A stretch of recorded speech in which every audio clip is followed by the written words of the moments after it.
Molt bon dia a tothom. Donem pas a la primera taula de la jornada. Després de les paraules de benvinguda del president de la cambra i dels honorables consellers Chacón i Calvet, els propers 45 minuts us acompanyarem en aquesta taula de tendències i reptes de la indústria de la mobilitat sostenible.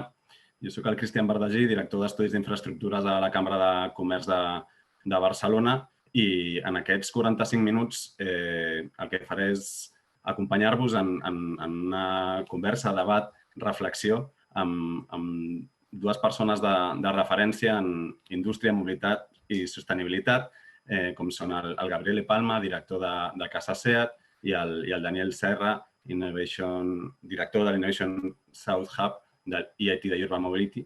Quan ens plantegem aquesta jornada, clar, la primera paraula que surt és indústria, mobilitat. A casa nostra el referent primer que ens ve al cap sempre és SEAT. I per nosaltres és tot un privilegi poder comptar amb el Gabriele Palma, director d'aquest nou concepte que és Casa SEAT, que està desenvolupant tot un programa d'activitats innovador i que reflexiona al voltant de la mobilitat sostenible. Com a qüestió metodològica, diríem, primer farà una intervenció el Gabriele, 10-15 minutets, després una segona intervenció el Daniel, 10-15 minutets, i després podreu, tots els assistents, fer preguntes a través d'aquesta utilitat de preguntes i respostes. Les aneu traslladant als moderadors de la jornada i les anirem traslladant als ponents.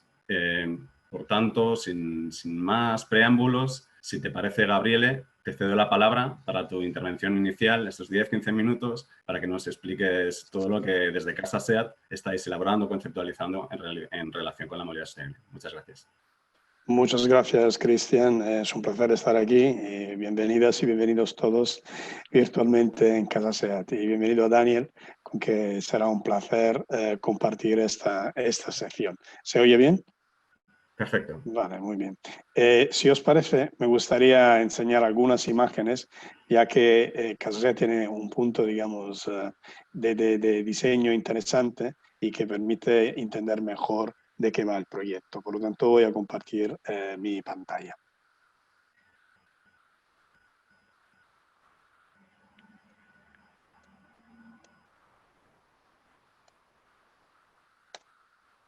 Vale, cuando hablamos de Casa SEAT, nosotros decimos que es donde la ciudad se mueve. Casa SEAT se ubica en un lugar importante de la ciudad, en el cruce entre Paseo de Gracia y Diagonal, y es un espacio que hemos pensado sobre todo como un tributo a Barcelona, ya que es la ciudad donde SEAT ha nacido hace 70 años y que sigue siendo una inspiración para nosotros, y sobre todo un lugar donde pensamos que hay mucho que aprender de cara también a la movilidad del futuro, que como sabemos será cada vez más urbana y sostenible.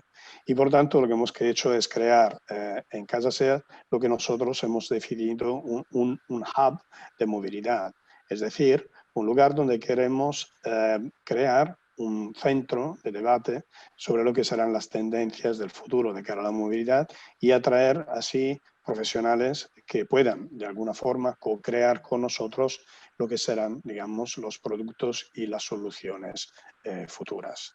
Al mismo tiempo, estamos convencidos que la movilidad urbana tendrá mucho que ver con la cultura.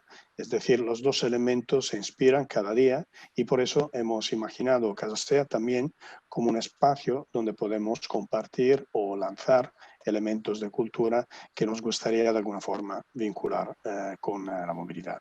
Si vamos a través de la estructura física, Casa SEAT ocupa 4 plantas de un edificio emblemático que se ubica en el cruce entre Paseo de Gracia y Diagonal.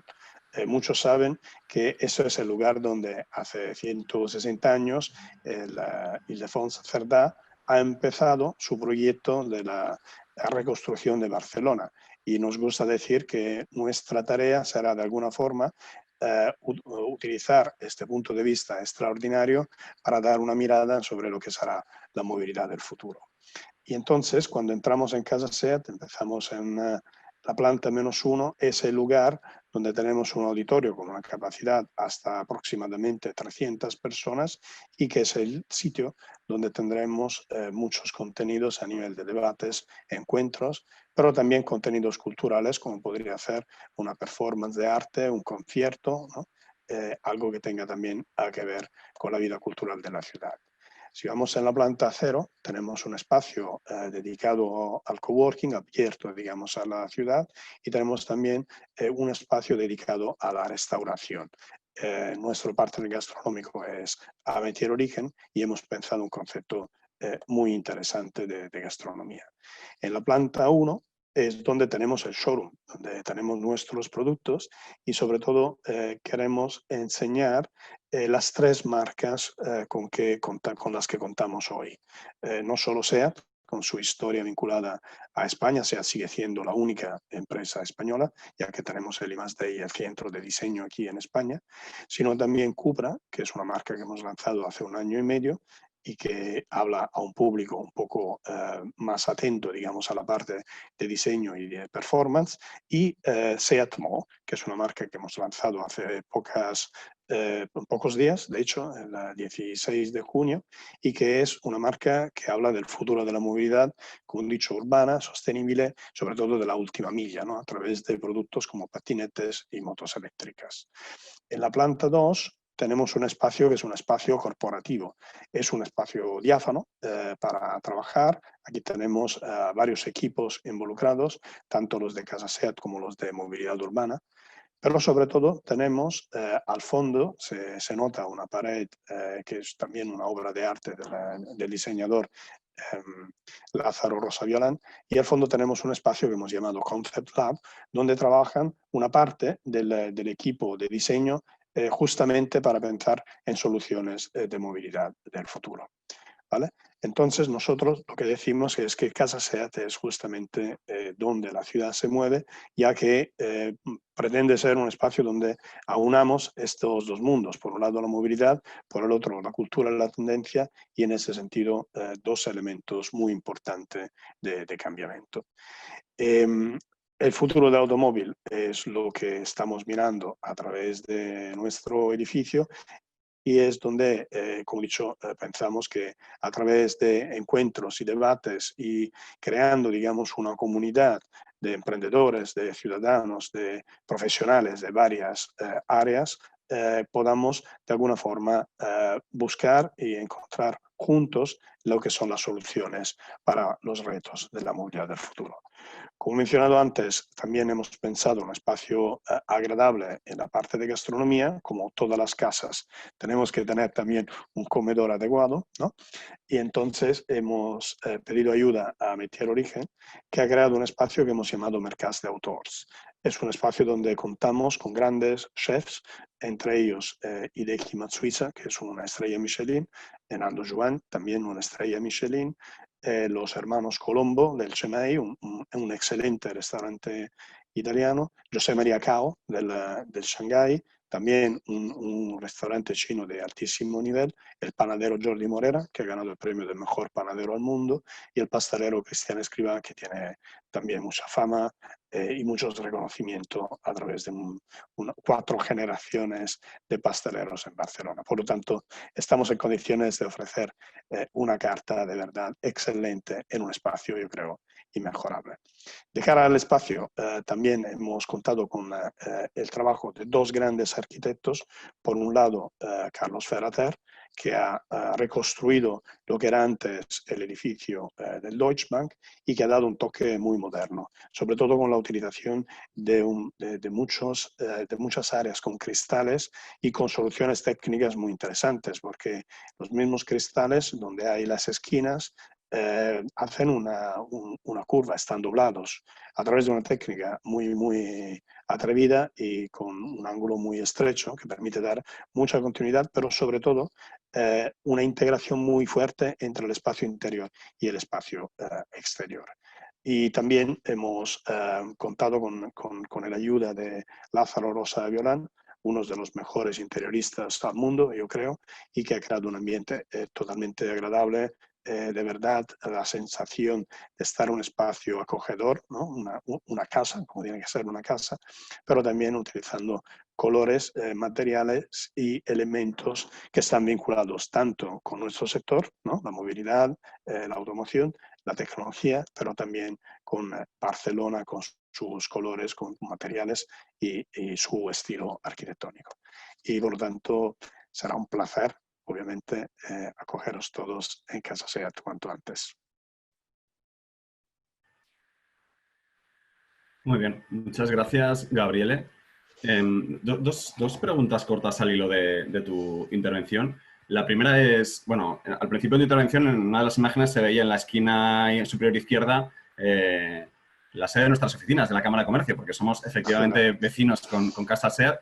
Lo que pasa que con toda esta situación de confinamiento y la desescalada, todavía muchas personas no hemos tenido ocasión de visitar Casa SEAT. Y te quería preguntar en qué condiciones está ahora mismo el acceso al edificio. ¿Es de libre acceso, atendiendo a los ratios que recomiendan las autoridades? ¿Hay que pedir cita previa? ¿Cómo se puede acceder a Casa SEAT en estos momentos?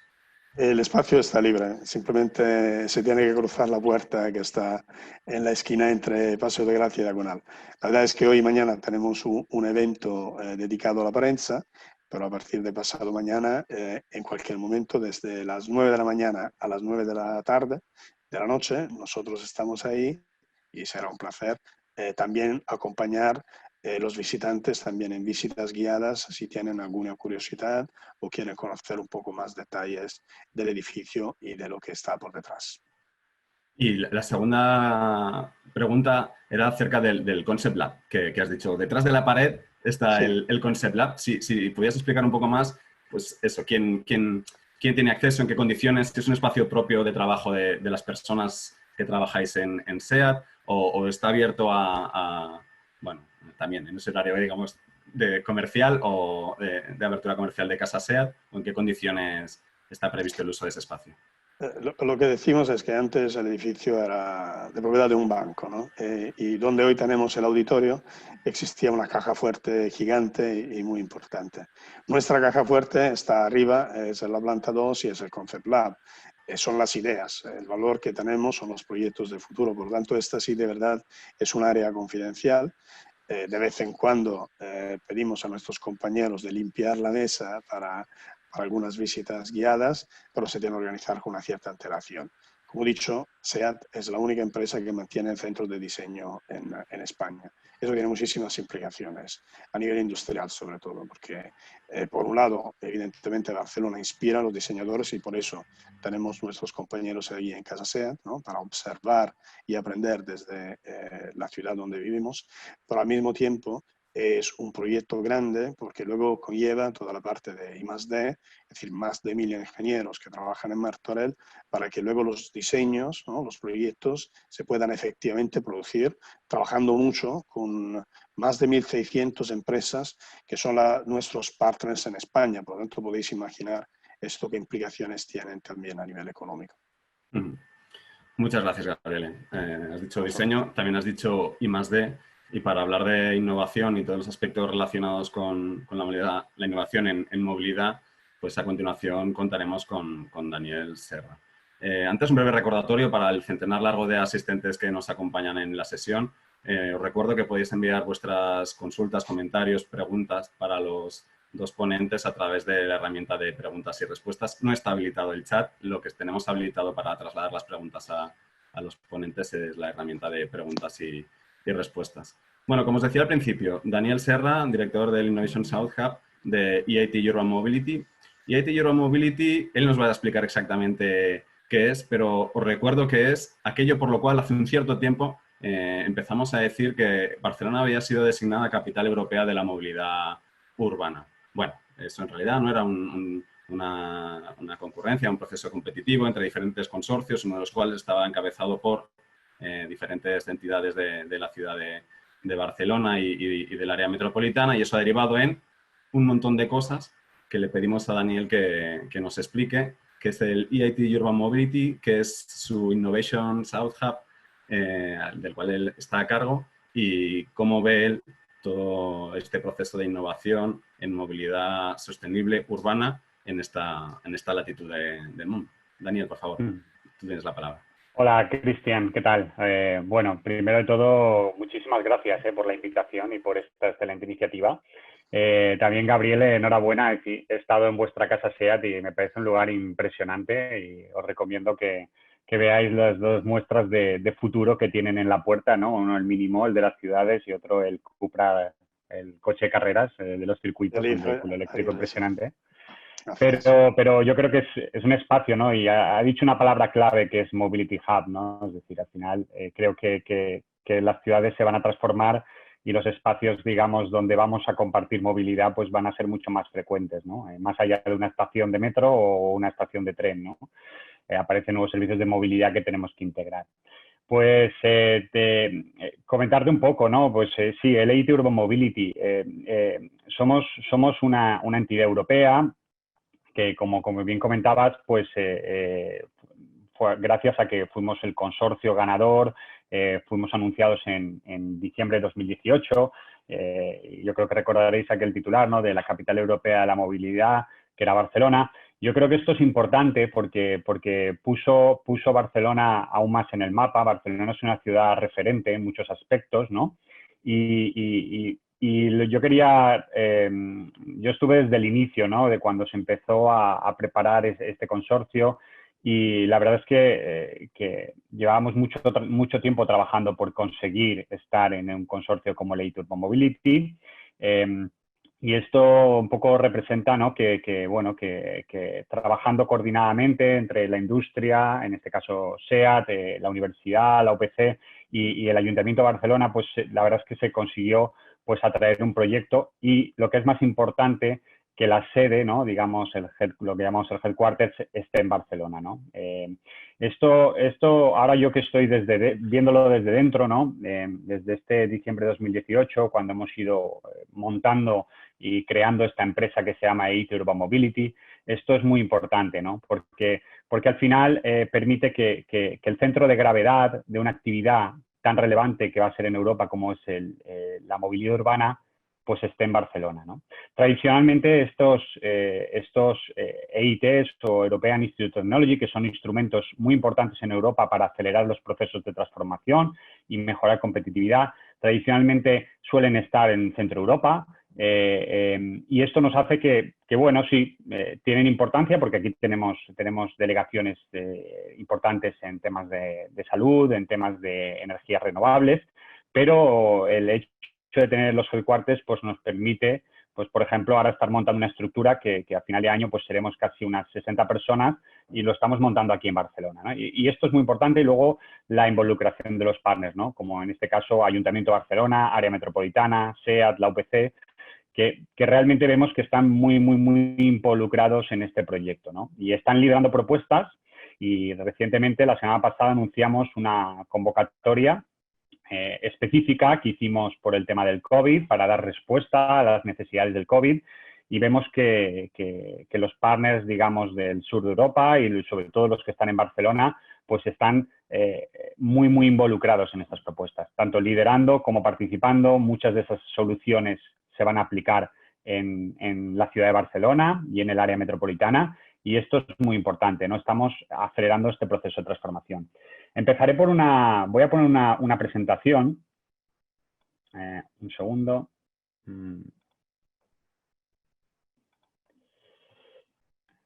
Supongo que la podéis ver.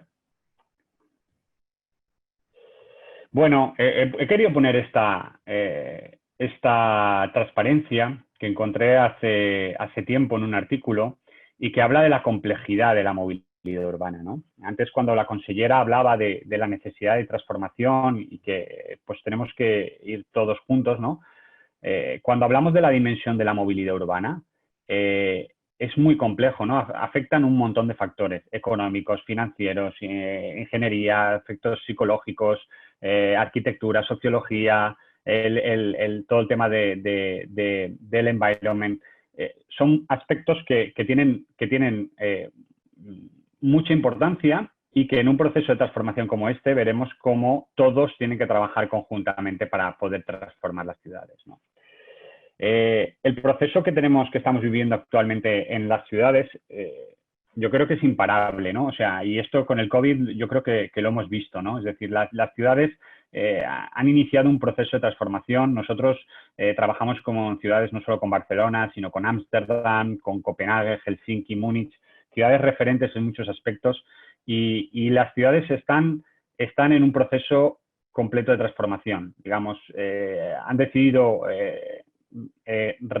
volver a convertir el espacio urbano, digamos, en un espacio, digamos, donde la gente pueda caminar, puede ir en bici, con movilidad mucho más sostenible, mucho más activa. Y este proceso, pues, que ya se inició, no es algo nuevo, sino que se inició hace unos años, pues actualmente con el COVID se ha acelerado, ¿no? Nuestro objetivo como IT Urban Mobility es crear soluciones, porque tenemos que innovar. Es muy importante que seamos capaces de crear nuevas innovaciones, ¿no? Innovaciones que cumplan esta necesidad que tienen las ciudades, ¿no? De una movilidad más sostenible, una movilidad accesible. A partir de aquí tenemos que involucrar a todos los stakeholders, ¿no? Y por eso, pues, yo creo que estar en un foro como este es muy importante, porque de alguna manera tendremos que colaborar en el futuro, porque al final todas las entidades o iniciativas que realmente estén, digamos, enfocadas a este objetivo, pues tendremos que colaborar. Y uno de nuestros objetivos es acelerar este proceso de transformación, ¿no? El COVID nos ha ayudado, porque al final el COVID, una de las cosas que ha hecho es demostrar que las ciudades, se vive mejor en las ciudades cuando el ruido es bajo, cuando la contaminación es baja, que nos podemos mover con otros medios de transporte muchos más accesibles, ¿no? Y que hay una necesidad de cambio. Y cosas como el teletrabajo, hemos hecho la prueba piloto más grande que se ha hecho nunca, ¿no? en el mundo. Y sin esta prueba piloto, sin esta prueba piloto no hubiésemos sido capaces de darnos cuenta de lo importante, ¿no? Y que ahora mismo podamos estar haciendo este evento de forma online sin tener que gastar, digamos, nuestro tiempo y luego, aparte, desde el punto de vista medioambiental, el hecho de desplazarnos todos, ¿no? Yo creo que retornaremos y volveremos a vernos y hacer reuniones, pero esta componente virtual siempre estará presente, ¿no? Y para nosotros es muy importante, y creo que uno de los objetivos que tenemos que poner sobre la mesa es la necesidad de hacer grandes pilotos, grandes cosas, porque el teletrabajo, si lo hubiésemos hecho en una prueba piloto en 3 ciudades europeas con 100 personas, pues seguramente el resto de la sociedad os hubiese dado cuenta que ni se hubiese enterado de que había una prueba piloto, ¿no? En cambio, se ha hecho una gran prueba piloto y al final nos hemos dado cuenta todos de que esto funciona, ¿no? Lo mismo tenemos que hacer con todos los cambios tecnológicos que vendrán, ¿no? Tenemos que hacer grandes pruebas pilotos y nosotros tenemos esa dimensión europea, ¿no? Nosotros, al final, lo que ofrecemos a empresas como SEAT o como Ferrovial, ¿no? ¿Qué les ofrecemos? La posibilidad de probar en diferentes ciudades europeas, contactar con partners a nivel europeo. Otro aspecto importante es el cambio, digamos, de los ciudadanos. Los ciudadanos van a tener que cambiar la manera de hacer, ¿no? Tenemos que acelerar y tenemos que involucrarlos en el proceso, digamos, de transformación, ¿no? Por eso, al final, nuestro proceso y lo que hacemos, esto es algo muy general de los EITs, lo que hacemos es primero, pues, intentamos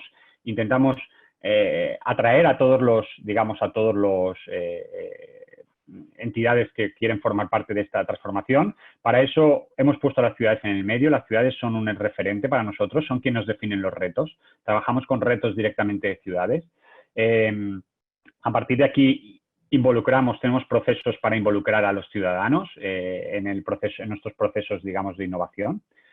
Luego hacemos un proceso de conexión, es decir, nuestros partners se ponen en contacto entre ellos a través de estos retos y crean soluciones y crean proyectos. Muchas veces, ante un problema en la ciudad espera una solución, pero los partners son capaces de mostrar soluciones totalmente diferentes que son perfectamente válidas.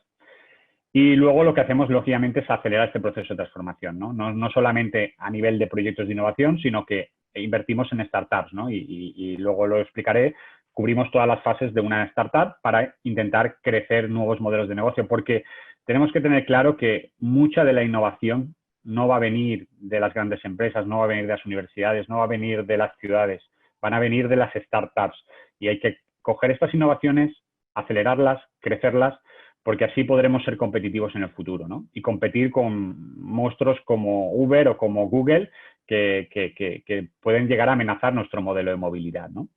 Y por último, invertimos en educación y este año, en septiembre, empezamos un programa máster con sede en diferentes ciudades europeas enfocado en temas de movilidad urbana, ¿no?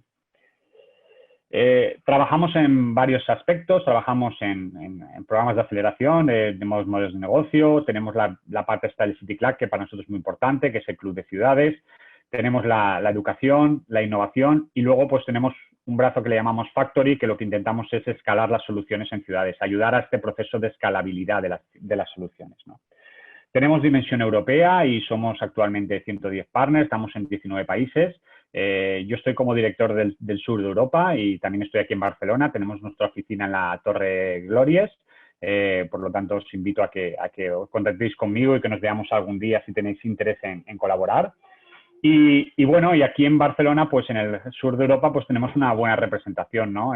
Digamos, de partners muy activos, ¿no? Entre ellos, pues, tenemos Barcelona y el área metropolitana, que esto nos da esta dimensión metropolitana, que es muy importante en la movilidad. Tenemos la universidad como la UPC, tenemos la Universidad de Lisboa, tenemos Tecnalia, tenemos un centro tecnológico en Tesalónique. Y luego, como industria, pues tenemos dos referentes como SEAT y Ferrovial, ¿no? Que están muy involucrados en el tema de la movilidad urbana, ¿no? Y ya por un poco acabando, ¿no? Pues tenemos soporte a startups, hemos lanzado diferentes programas durante este año, de hecho estamos ayudando a startups que están en una fase crítica, que pueden desaparecer por el tema del COVID. Vamos a financiar con 2 millones de euros a startups que están en esta fase crítica, pero nuestros programas de aceleración, pues estamos acelerando startups referentes aquí como Shuttle, ¿no? Que es un referente, están dentro de nuestro programa de aceleración y, bueno, intentamos pues ayudar a estas startups a crecer, ¿no? Y por último, pues invitaros porque hemos iniciado una serie de conferencias que intentan abordar temas importantes en el tema de la movilidad urbana. Hicimos una primera sobre datos y movilidad, que creo que todos habéis visto cómo cómo el tema de los datos y la movilidad, pues incluso la administración pública se han hecho públicos y hemos podido verlos en tiempo real en muchos casos, ¿no? Otro aspecto que es el tema de salud y ciudad, que yo creo que va a coger mucha más importancia en los próximos años. Y este jueves tenemos uno sobre blockchain, ¿no? Que es una tecnología que aterrizará en la movilidad sí o sí, porque solventa muchos de los problemas que las tecnologías más, digamos, tradicionales no nos permiten, ¿no? Y para la movilidad es muy importante, ¿no? Entonces, invitaros a participar. Invitaros también a contactar con nosotros y a mantener este hilo de comunicación porque pues podemos colaborar a través de muchas actividades y esperando que Barcelona siga siendo un referente en temas de movilidad urbana. Y ya está por mi parte. Cristian. Muy bien, muchas gracias, ¿alguna Daniel. Pregunta? Sí, bueno, al hilo de tu presentación, de tu intervención, ¿no? Yo te quería preguntar, nosotros muchas veces, nosotros, eso, ¿no? Tenemos el EIT de Urban Mobility en Barcelona. ¿Cómo se participa? ¿no? ¿Quién puede acceder a sus programas y convocatorias competitivas? Bueno, nosotros somos... hacer un comentario sí. Al respecto, ¿no? Has hablado de las startups, has hablado de grandes empresas, has hablado de proyectos. ¿Cómo liga todo eso? ¿Son convocatorias? ¿Son visitas una a una que te vienen a ver y tú dices, pues venga, esto entra en el pipeline y ya veremos cuándo tal? ¿Qué fondos y qué horizonte tenéis de económico y temporal para todos estos programas que has enunciado?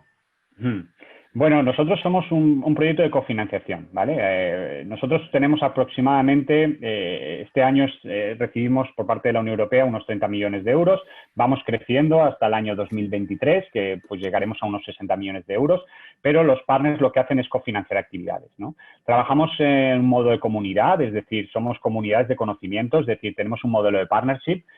Tenemos partnerships de primer nivel que están involucrados en nuestro modelo de gobernanza y no tienen límite en la financiación.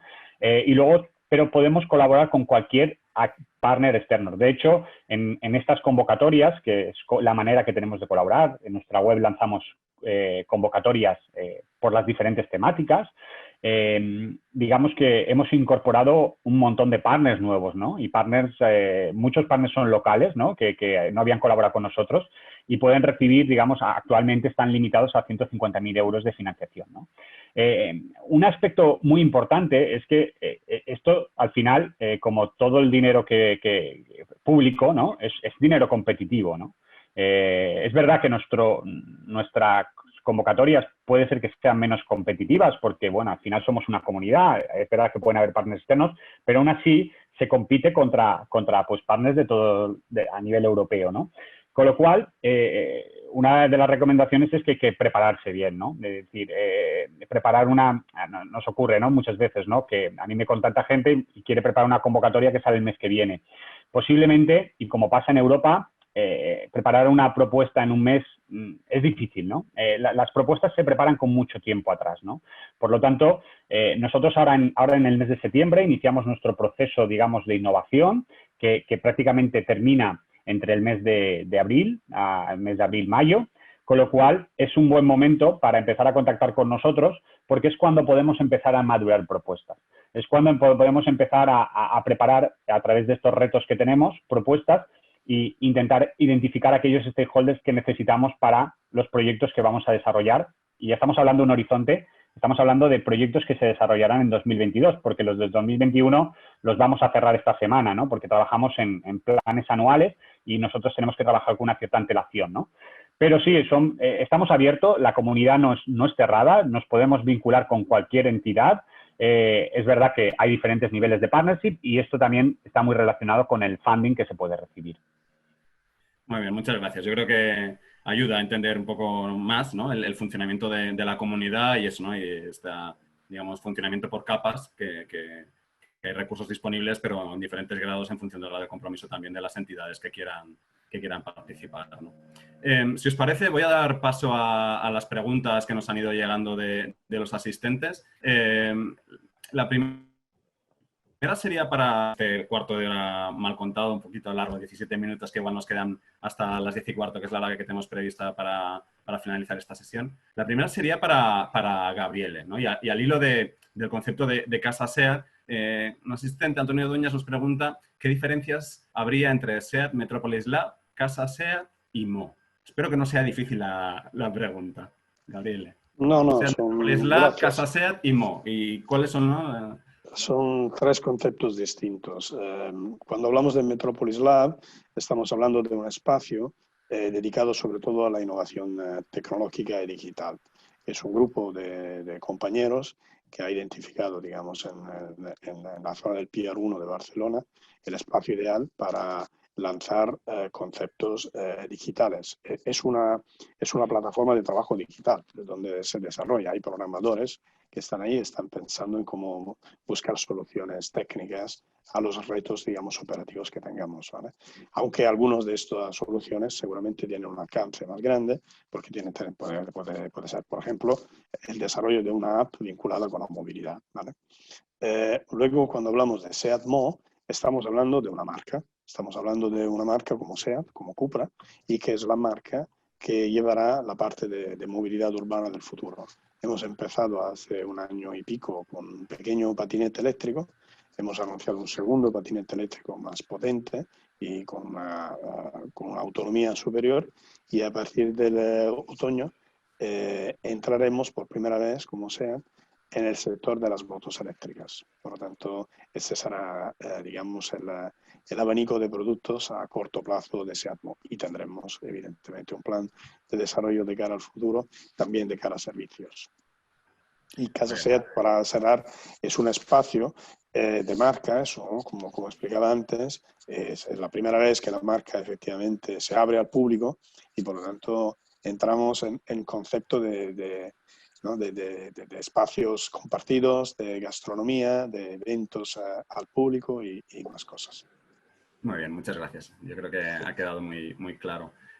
Una pregunta para ambos, que Carlo Castellano, de ASOPMR, os ha trasladado por separado, nos ha hecho llegar por separado para ambos, que es la dimensión de la movilidad sostenible para las personas de movilidad reducida, ¿no? Son personas que que tienen dificultades de movilidad, que no pueden utilizar bici, bus o con más dificultad que otras personas, os pregunta si estamos pensando en ellos y en soluciones que les ayuden a llegar cerca de su destino y estacionar fácilmente. No sé si desde vuestras respectivas perspectivas, desde SEAT, Casa SEAT y todo lo que mueve, y desde el EIT Urban Mobility, las personas de movilidad reducida están dentro del scope. Sí, por supuesto. La movilidad es un tema de accesibilidad y cuando hablamos de accesibilidad hablamos de que todas las personas, independientemente de que tengan discapacidad o no, puedan acceder a la movilidad, ¿no? Y yo creo que esto es como movilidad sostenible, ¿no? Es decir, en la ciudad los vehículos se moverán de manera sostenible y la movilidad tiene que ser completamente accesible para todo tipo de personas. Esto es, en todos los proyectos que ejecutamos digamos, una de las cosas a cumplir, ¿no? Digamos, como uno de los objetivos, ¿no? Que sea una movilidad mucho más accesible. De cara a nuestro sector, la parte de movilidad sostenible para personas que tienen limitaciones es un sector muy amplio. Nosotros no entramos de momento directamente en esto, pero sí que a través de nuestra red de concesionarios somos capaces de ofrecer las soluciones para que también la movilidad sea accesible a todo tipo de personas, ¿no? Que tengan algunas limitaciones en concreto. La misma persona, Carlos Castellano, nos traslada una consulta sobre temas de datos. ¿Cómo se puede pedir a los ayuntamientos, dice él, yo creo que se podría extender al conjunto de las administraciones públicas, que vayan cumpliendo con sus compromisos de Open Data para proporcionar datos útiles de movilidad? Y lo ligo con el comentario que has hecho tú, Daniel, de bueno, ¿no? Los grandes gigantes tecnológicos, proveedores de servicios, cada vez más servicios de movilidad vinculados a esos datos, y Gabriel también ha hecho una referencia a que ¿no? SEAT se plantea proveer a través de Mo, no sé si exclusivamente a través de Mo, pero cara al futuro, no solo vehículos, sino también servicios de movilidad que entiendo que también van asociados a la generación, uso, tratamiento de datos de movilidad. Es evidente que las administraciones públicas concentran mucha información, muchos datos de movilidad, y no sé cuál es vuestra experiencia, vuestra perspectiva sobre qué tal está siendo ese flujo de datos desde lo público hacia lo privado con el objetivo de favorecer la movilidad sostenible. Quien quiera que empiece. Bueno, si quieres hago algún comentario. Yo creo que desde la perspectiva pública, el COVID, digamos, ha ayudado mucho, ¿no? De hecho, si ahora entráis en el portal de ATM o el portal del Ayuntamiento de Barcelona o del Ministerio de Transportes, veréis que hay una gran cantidad de datos públicos, digamos, sobre la movilidad. Digamos que esto ha ayudado, ¿no? Y de hecho yo creo que esta información ahora mismo desde el punto de vista público existe, se tiene que mejorar, lógicamente, digamos, hay que cumplir las directivas europeas y esto está aquí y el objetivo es que las plataformas, prácticamente todos los datos de movilidad sean públicos, ¿no? Pero yo creo que el reto que tenemos, ¿no? Es la convergencia entre lo público y lo privado, ¿no? Y vemos que todos los servicios de movilidad nuevos que están apareciendo, pues comparten datos, más o menos comparten datos, tienen sus APIs disponibles, pero tenemos que utilizar que esta información tanto público-privada se comparta y realmente sirva para mejorar la movilidad de las ciudades, ¿no? Nosotros ahora hemos cerrado, digamos, procesos de selección de startups y realmente hay un montón de startups actualmente trabajando en esto, ¿no? Startups que lo que están haciendo es coger datos público-privados y analizarlos a través de, digamos, de algoritmos de inteligencia artificial, Big Data, para decirle a las ciudades si la movilidad es correcta, es incorrecta, cómo se puede mejorar, ¿no? Pero hará falta mucho más soporte público, digamos, para que se cree un espacio público-privado, ¿no? Y yo creo que cuando tengamos una auténtica, digamos, mobility as a service, ¿no? Tengamos la T-Mobilitat implantada en Barcelona, la gran cantidad de datos que se van a generar, será necesario, digamos, llegar a nuevos acuerdos público-privados, ¿no? Pero es uno de los aspectos clave para el futuro, sin duda. Yo creo que ahí tenemos un reto muy grande, porque y también el COVID un poco nos ha enseñado que por un lado, las administraciones públicas han compartido de forma muy interesante, muy abierta, informaciones y datos. Por el otro, si vamos a ver cómo se han creado estos datos, cómo se han calculado, no hay un sistema homogéneo. Eso es uno de los grandes riesgos que tenemos. Cuanto más son complejos los datos, tanto más necesitamos entender cómo se han creado, cuáles son los criterios y crear una cierta capacidad para que los datos puedan dialogar entre ellos. Eso es muy importante porque al final, como decía Daniel, esos datos vienen utilizados por parte de empresas, de entes, para tomar decisiones de cara al futuro. Y muchas veces las informaciones que tenemos son parciales, necesitamos agregarlas, necesitamos filtrarlas y sobre todo yo creo que es el momento ahora mismo para empezar a pensar en una cultura de datos cuanto más posible compartida, abierta, pero que tenga algunas bases comunes para que por lo menos nos entendamos cuando hablamos de datos. Muy bien. Otro asistente, Jordi, nos hacía una pregunta, pero yo creo que más o menos la habéis respondido ya, sobre si la solución de la movilidad de las ciudades es implementar I+, es decir, Mobility as a Service electrónica, ¿no? ¿Cuál es el problema? ¿No? Y ya habéis dibujado un poco el escenario. Voy a saltar a otra cuestión.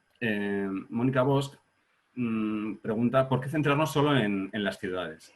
Si hablamos de movilidad sostenible, pues ¿por qué no afrontar un enfoque más global e incluir, ¿no? un ámbito territorial más amplio de país, no solo de gran ciudad?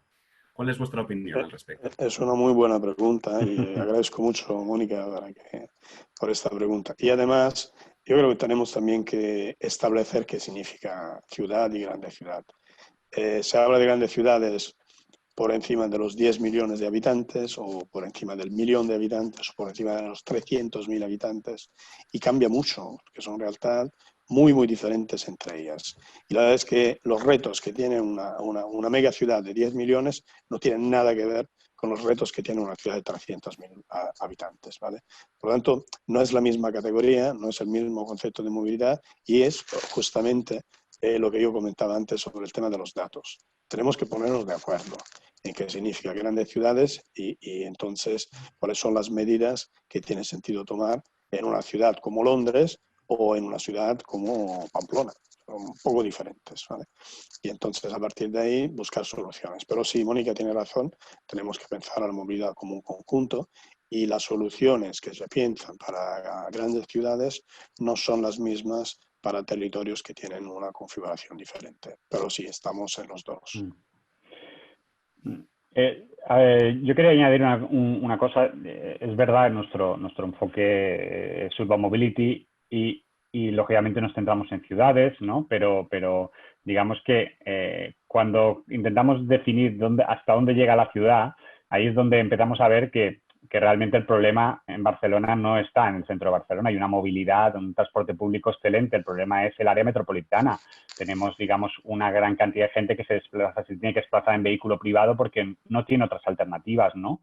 Entonces, la dimensión, digamos, ya nos vamos hacia otros municipios. Y luego otro de los aspectos yo creo que es importante es que este proceso de transformación se ha iniciado por las grandes ciudades y es un proceso de transformación que al final lo que va a generar es muchos cambios de hábitos que se podrán trasladar a otras ciudades pequeñas, ¿no? Y yo quería poner el ejemplo, ¿no?, de las zonas de bajas emisiones, ¿no?, que muchas ciudades europeas ya existen, ahora se implementa en Barcelona, se implementó en Madrid hace un año, pero ahora vemos que se exigirá a las ciudades, digamos, pequeñas en España que todas tengan zonas de bajas emisiones, ¿no? Entonces, digamos que estamos en un proceso en el que muchas de esas cosas que se van a implementar en ciudades, a transformaciones, pues poco a poco irán llegando a municipios más pequeños, ¿no?